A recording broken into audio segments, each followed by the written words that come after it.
95.1 FM, 790 AM. This is KFYO Mornings, Dave and Matt. It is Thursday. It is 7:35, and that means that the Car Pro Jerry is on line one. Good morning, Jerry. Hello, fellas. How's everybody? Well, we're just pretty dandy out here in lively Lubbock, Texas. Man, I see you're driving around in a 2020 Dodge Charger today, a Scat Pack Widebody, 485 horses. Yes. When are you gonna bring that car out here to Lubbock and we'll buy you dinner? Well, if I left now, I could probably be there in 2 hours. That'd be about lunchtime, wouldn't it? Yeah. Hey, I have a question. Sure. When I was a youngster, one of my cars was a Malibu, a 65 Malibu, and as I recall, it had a 327 V8 in it. Yep. 4-speed, and I think it was either 250 or 300 horsepower. Does that sound about right? Probably closer to the 250 side. Probably so. Cars just didn't have the horses back then. Okay. I assume this 2020 Charger is carrying a V8.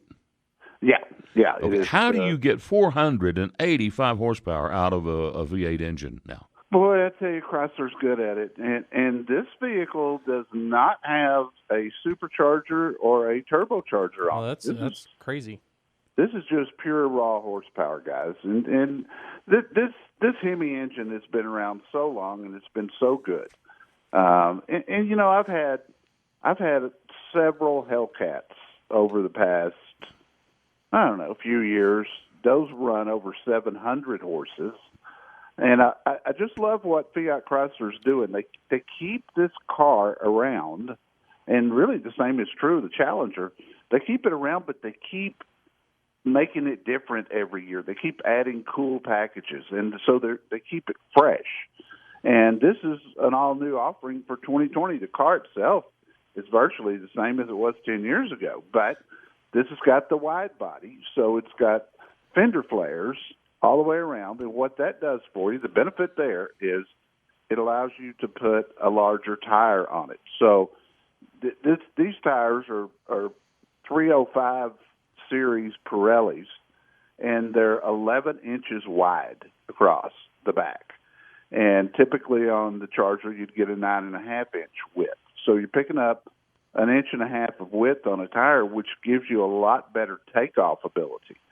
You know, this car is the most manageable to drive that I've had. I mean, yeah, the allure of 707 horses in a Hellcat is pretty cool, but you're going to pay $25,000 for that. And this car at $57,000 with 485 horses, this car is a very good daily driver. I mean, the power's there if you want it, but you don't have to use it. And with the wider tires, you're not burning rubber every single time you take off, because the accelerator on these cars is kind of touchy.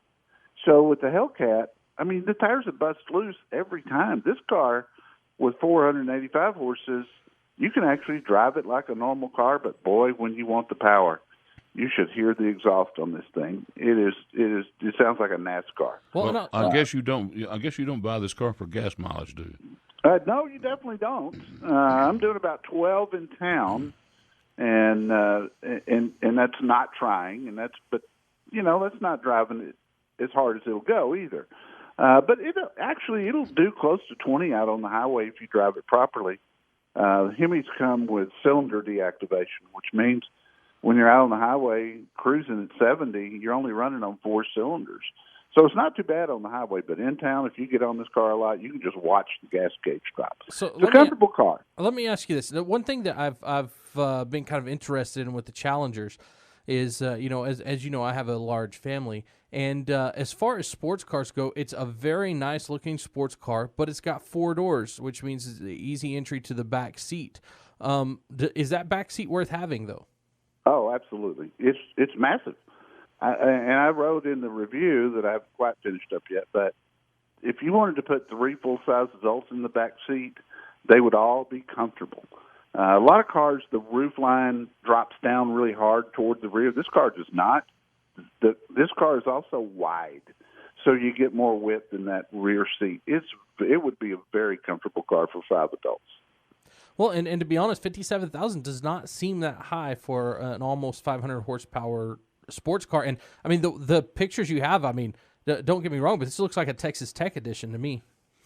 Yeah, red and black. It's red and black. Yes, it is. But it's loaded too. I mean, it's got everything you can put on one, except it doesn't have a moonroof. But it's got everything else that you want, and all the latest safety features. You know, automatic emergency braking, and adaptive cruise control, and lane keep assist, and blind spot monitoring. I mean, it's got it all for $57,000, and that's the window sticker. They actually discount these cars, but 2020 is the first year that you could get the wide body in the Charger, other than the Hellcat. So what they did, they offered it with this, and then they made the wide body standard on the Hellcat. Yeah. Jerry, what's happening at CarProUSA.com? Well, I got some pretty interesting articles up for you this morning. The 10 best and worst vehicles when it comes to resale value. That's something that people are always interested in. They want to know the car's going to hold value as much as possible. Some do, some don't. I've got a list of cars that people get rid of after just a year. Oh, and it's a pretty interesting list, I will tell you. Well, that's not a good thing if you're getting rid of a car after 1 year. No, it is not. And I wonder why.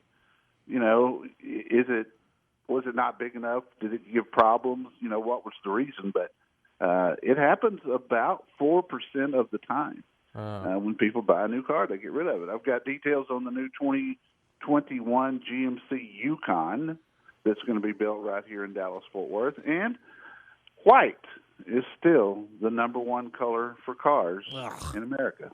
It's like the worst car for a vehicle. I think it has to do with all of your, what do you call it, vehicles that are used for work. You know what I'm saying? If a company buys a vehicle, they nearly always buy white. Yeah, and that's and I just had one for I don't know how many years that was white, and I couldn't wait to get rid of it because it was a white SUV, and you drive on the parking lot of the grocery store, and every other car there was a white SUV.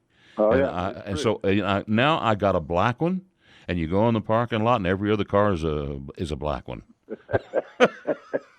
Well, you got to realize, too, and this article it kind of points it out, there are a lot of different shades of white.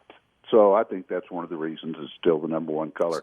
That this pearl white craze has been around for a few years now, and people kind of go gaga over that color. But it's white. That's the number one, and then black is the number two. So, which is so much better. You're trendy. So let me ask you this. I did have one other question about the Charger.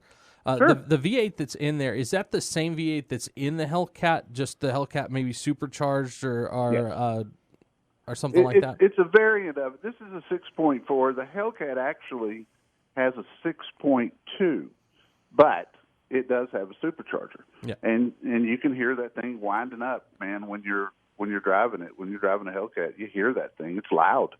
But it's a slightly smaller displacement engine, but I think they probably just didn't have room to do the 6.4 and the supercharger. Superchargers take up a lot of space. Yeah. All right, I was just wondering. All there right, Jerry, we just want to remind everyone you're on Saturdays from 11 to 1, and if they have a car question, it's a great time to call in and ask you a question about any car that they may be looking to purchase, or especially if they have two cars they're looking at. One thing I've noticed, you do a real good job of asking them questions and kind of putting them at the right one. So, yeah, I try to do that, and we'll be broadcasting live from the Houston Auto Show this Saturday. Nice. So, yeah. Right here on 95.1 FM, 790 AM KFYO. Thanks, Jerry. Thank you, guys. All right. Bye-bye. Bye.